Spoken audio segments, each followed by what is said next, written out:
The Jarawas, an indigenous people of the Andaman Islands, have been living in isolation for centuries. But what really happened to them when outsiders started to arrive? Their present numbers are estimated at between 250 and 400 individuals, and they have largely shunned interaction with outsiders. But why?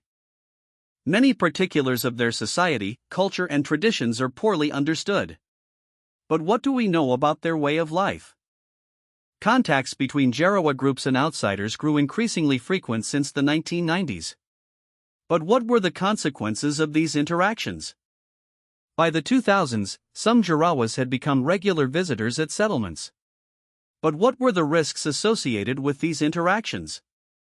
The Jarawas are recognized as an Adivasi group in India, and they have been in the Andaman Islands for over 2 millennia. But what does this mean for their future? The Jarawas have a strong dependence on gathering different items, and they have a well-balanced diet. But what are the biggest threats to their way of life?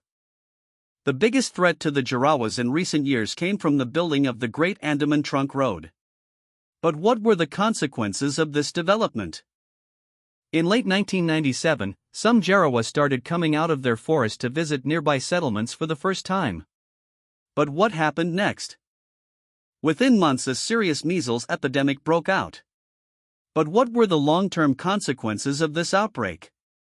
The impact of the highway, in addition to widespread encroachment, poaching and commercial exploitation of Jarawa lands, caused a lawsuit to be filed with the Calcutta High Court. But what was the outcome of this lawsuit? The Supreme Court therefore, on March 5, 2013 reversed its interim order, allowing the road to be fully reopened, but with vehicles only being allowed to travel in large convoys 4 times a day.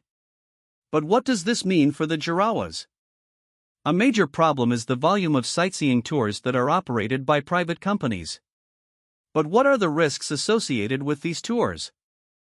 These tours are illegal under Indian law, but they continue to operate. But what can be done to stop them? In 2006, the Indian travel company Barefoot established a resort 3 kilometers distant from the Jarawa Reserve. But what were the consequences of this development? Some Indian tourism companies bring tourists close to their secluded areas where the natives are tossed food from the caravans. But what are the risks associated with these interactions? On January 21, 2013, a bench of Justices G.S. Singhavi and H.L. Gokhale passed an interim order banning tourists from taking the trunk road passing through Jarawa areas. But what was the outcome of this order?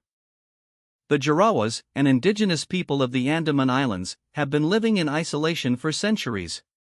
But what does their future hold?